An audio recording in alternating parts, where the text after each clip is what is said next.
मुर्दे की राख क्यों धारण करते हैं शंकर जी? बोलो।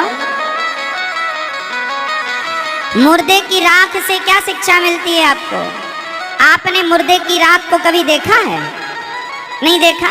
देखना, अस्थियां नहीं देखी? आपने देखी मुर्दे की राख? बता, मुर्दे की राख से क्या शिक्षा मिलती है? मुर्दा हमें कितनी बढ़िया शिक्षा देता है, जितना बढ़िया ज्ञान हमें मुर्दा दे सकता है कोई नहीं दे। कोई गुरु ऐसा नहीं है इस धरती पर जो मुर्दे से बेहतर ज्ञान दे सके। क्या ज्ञान है मुर्दे का? मैं शुरू से सुनाता हूं। जब आदमी मरता है तो अपने यहाँ परंपरा है, मुर्दे को जब ले जाया जाता है तो मुर्दे के ऊपर मुरमुरा, बतासा या मखाना फेंका जाता है। बोलो हाँ। अच्छा, मुर्दे को अर्थी में बांध कर ले जाया जाता है। सुनो सुनो, जब आदमी मर जाता है ना तो अर्थी पर उसे क्या करते हैं? बांधते हैं कस के, थोड़ा बहुत जिंदा हो तो निकल ही जाए प्राण। क्यों बांधते हैं? बांधते हैं क्यों? बांधते इसलिए हैं कि बंधने का कारण यह है कि मुर्दा अकड़ जाता है, इसलिए उसे बांध कर ले जाया जाता है। अकड़ता कौन है? जोर से, जोर से। अकड़ता कौन है? मैया बोलो मेरी माँ, अकड़ता कौन है? मुर्दा। अकड़ने का स्वभाव मुर्दे का है, लेकिन आज इंसान को, जिंदा आदमी को हमने अकड़ते देखा है। बताओ ये मुर्दा है या नहीं? झुकता वही है जिसमें जान होती है। झुकना सीखो साहब, अकड़ना तो मुर्दे का काम है। झुकना सीखो, झुकता वही है जिसमें जान होती है। अकड़ खास मुर्दे की पहचान होती है। अकड़ता कौन है? मुर्दा। इसलिए बांधा जाता है। इसलिए जीते जी यदि अकड़ रहे हो तो जरा कम कर लो अपनी अकड़, मुर्दे से सीख लो। उसकी भी अकड़ ना चली जो चिता पे जल रहा है, तुम्हारी चलेगी। तुम जैसे हम जैसे कितने जल गए और कितनों की राख बन गई।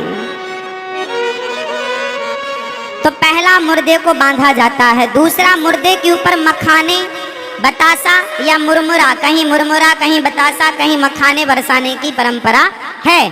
पूरे भारत में अलग अलग जगह की अलग अलग परंपराएं पर बस बरसाया जाता है। आप क्या क्या बरसाते हैं? मखाने या मुरमुरा? सब बरसाते हैं, बतासा भी।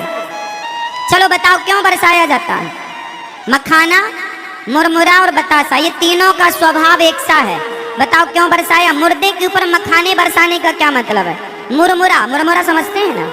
मुरमुरा, मखाना या लाई या बतासा, क्या क्या मतलब? क्यों क्यों बरसाते हैं? इसलिए बरसाते हैं क्योंकि मुरमुरा फूला होता है, अंदर से फूला। बतासा भी फूला होता है, मखाना भी फूला, और लाई तो बहुत फूली होती है, लेकिन पांव रखते ही पिचक जाते हैं ये सब। तो मखाना बरसा करके ये मैसेज देते हैं समाज को, देख लो जब तक ये आदमी जिंदा था ये भी फूला फूला घूमता था। जी मुझे जानते नहीं, मुझे पहचानते नहीं। अभिमान की हवा भरी थी इसमें। कौन सी हवा भरी थी? जोर से मैया सुनना, आप लोग भी तो चलती हो ऐसे ऐसे, हमारा मंगलसूत्र, हमारा रानी हार, हमारा ये। तुम्हारे अंदर भी तो हवा भरी है अभिमान की। और पुरुषों की तो छोड़ दो, इनके पास जरा दो पैसा आ जाता है ना तो ऐसे ऐसे चलने लग जाते हैं, छाती फुला के। साहब छाती फुला के ज्यादा ना चला करो। मखाने की तरह पिचक गया। मखाना इसलिए बरसाया गया दुनिया को बताने, लो देख लो जब तक ये आदमी जिंदा था बड़ा घमंडी था, अभिमान में चलता था। अब देखो सारी अकड़ निकल गई, पड़ा है, कोई हिम्मत नहीं इसकी उठने बैठने की, पिचक गई ना। ऐसे तुम्हारी हवा भी एक दिन निकल जाएगी और ऐसे ही जाओगी। इसलिए घमंड किसका, किस बात का? इसलिए मखाना बरसा के ये मैसेज समाज को दिया जाता है, पर तुम्हें तो सीखना कुछ नहीं है। तीसरा, मुर्दे के ऊपर पैसे बरसाने की परंपरा भी है। बोलो हाँ। आप लोग बरसाते हैं? क्या बरसाते हैं? 10 के नोट, 20 के नोट, 100 के नोट, 2000 के नोट या सिक्का, चवन्नी, 1 रुपए, 2 रुपए, 5 रुपए, 10 रुपए। हमें पता है क्या बरसाए जाते हैं? अभी 2000 का नोट बंद हो गया और किसी के पास बहुत ज्यादा हो तो वो सोचेगा चलो इसी पे बरसाएं। क्यों मेरी माँ? अच्छा बताओ, मुर्दे के ऊपर पैसा बरसाने का क्या मतलब है? ये क्या मैसेज है, क्या शिक्षा दे रहा है मुर्दा हमें, और समाज हमें क्या सिखाना चाहती है? क्या तात्पर्य है? ये तात्पर्य है कि सुन लो दुनिया वालों, जब तक ये आदमी जिंदा था पैसा पैसा पैसा पैसा करता था, पैसों के लिए रिश्ते बिगाड़ता था, पैसों के लिए भाई भाई से लड़ता था, पैसों के लिए पति पत्नी लड़ जाते थे, पैसों के लिए बाप बेटे लड़ जाते थे, और आज इसके छाती पर पैसे पड़े हैं, तेरी हिम्मत है तो उठा कर दिखा। पैसे के लिए मरने वाला मर गया तू, और आज तेरी छाती पर पैसे पड़े हैं। इसलिए पैसा पैसा ना करो साहब, इंसानियत पैसे से बड़ी होती है, रिश्ते पैसों से बड़े होते हैं। इसलिए पैसे को जो इतना महत्व दुनिया के लोग देते हैं, इसलिए मुर्दे पर पैसा बरसाकर समाज को शिक्षा दी जाती है कि ज्यादा हाय पैसा ना किया करो, क्योंकि ये मरने वाला सब छोड़ कर गया है। जब तक जिंदा था ये भी पैसा पैसा मेरा मेरा मेरा मेरा करता था, मर गया तो एक चवन्नी लेकर नहीं गया। क्यों जी, आप लोग लेकर जाएंगे? हाँ, और अब अंतिम बात, मुर्दे से क्या सीख सकते हैं? अंतिम शिक्षा, बहुत कुछ और सिखा सकते हैं हम आपको मुर्दे से। हाँ, एक दिन आप भी मुर्दा होंगे, एक दिन हम भी मुर्दा होंगे। ये संसार, ये समय, ये प्रकृति किसी को छोड़ती नहीं है। यदि आप आज जवान हैं तो कल बुढ़े होंगे, और आज बुढ़े हैं तो कल सैया आपको भी तैयार मिलेगी मृत्यु की। इसलिए अकड़ अकड़ किस बात की प्यारे, हाँ नहीं।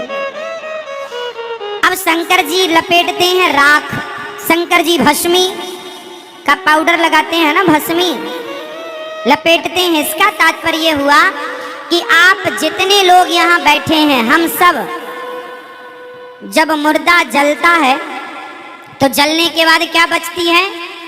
जोर से। अच्छा बताओ, एक दिन आप में से ऐसे कितने लोग हैं जिनकी एक दिन राख हो जाएगी, जिनका शरीर एक दिन राख हो जाएगा? आप में से ऐसे कितने लोग हैं जो एक दिन जलकर राख हो जाएंगे? अच्छा, सब? हमें लगा कोई तो बचा होगा, सबने हाथ उठाया। आप राख हो जाओगी मेरी माँ, एक दिन राख बन जाओगी। मुट्ठी भर राख, 50 रुपए के घड़े में तुम्हारी पूरी राख आ जाएगी। कितने रुपए का घड़ा होगा? आज तुम बड़ी बड़ी गाड़ियों में चलते हो, बड़े बड़े बिस्तरों में, बड़े बड़े बेडों में, बड़े बड़े गद्दों, महंगे गद्दों में सोते हो, बड़ी लग्जरी गाड़ियों में चलते हो, बड़े आलीशान महल में, बंगलों में रहते हो। लेकिन सच्चाई ये है कि इन सब से निकल कर एक दिन तुम्हें 50 रुपए के घड़े में समाना है। अंतिम यात्रा तुम्हारी गाड़ी पर नहीं, कंधों से होती जाएगी गुजरते हुए। एक 50 रुपए के घड़े में जाकर तुम समा जाओगे। लोग कहेंगे फलाने की अस्थियां जा रही हैं, फूल जा रहे हैं। आज का इंसान कल की अस्थियां हैं। अब बताओ घमंड किसका करें हम?